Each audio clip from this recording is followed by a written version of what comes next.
Hey, what's up, guys? We are coming at you with another Friday Night Frights tonight. It is that time of the week already. It flew by.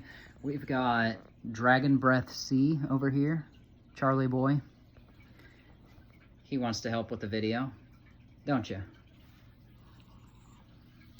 And we are going to give you the latest of what we found on a video on Facebook by a guy named Crumb, who did a lot of research on Peter Thiel.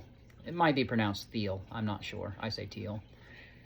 Thiel. Well, if you jumble the letters of his name, Peter Thiel, it actually comes to the reptilian.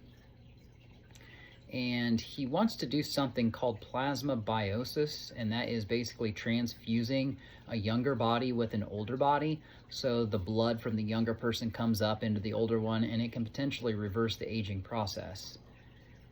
And you know, is he a shape-shifting reptilian? I wouldn't put it past me for thinking that, or anybody. I mean, I'm not surprised. He was one of the co-founders of PayPal with Elon Musk, and I don't trust Elon Musk at all. I never have. One of these days I'll come out with a big video on him, his origins, with his father's diamond mine in South Africa and stuff, but yeah, it ain't good. The fact that he was a co-founder of PayPal with him. PayPal had some very rocky origins in its inception as well, but there's a lot going on with something called Ambrosia, and that is a company that does this plasmabiosis where you can transfuse these bodies together. They've done it with lab rats, and apparently you can do it with humans too. It's very scary stuff.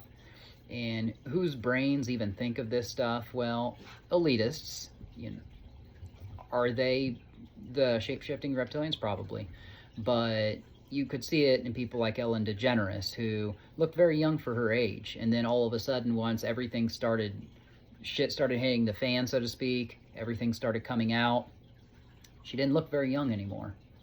A lot of people are like that in the Hollywood industry now. You kind of tell.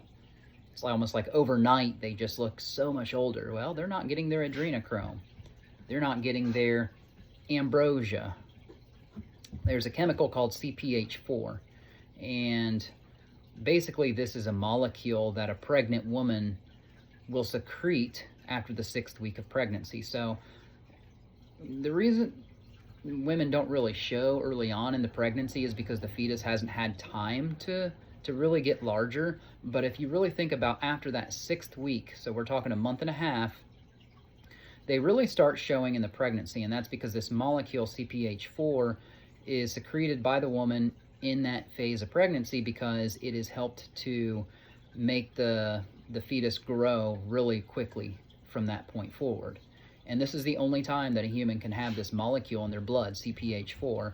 Basically, by the time they are born, there's something with the placenta called placenta clamping. And hospitals will do this. There is 1/3 of the baby's total blood is stored in that placenta. And when they clamp it off, what are they doing with the blood? Is it being saved? Is it going to elitists to reverse the aging process? Because this is the only chance and opportunity that anybody would have for blood infused with this molecule CPH4. There was a movie Lucy that came out, and the lead actress Scarlett Johansson had injected CPH4 into her body. She was a drug mule, and they were trying to have her carry drugs in her body to sell. Well, there was CPH4 injected with it, and somehow that baby's blood got mixed in with her blood, and it gave her superhuman strength. You know, we talk about ambrosia before.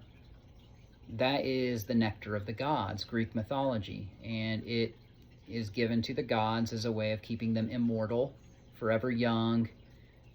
You know, what if they weren't just these deities that they believed in, but what, you know, ambrosia, think about it. There's something to it. What if even back then they knew of this stuff? Maybe they were shape-shifting reptilians. Maybe they were real people, and they were just worshipped as gods because they had this secret that nobody else knew about that was very dark and evil.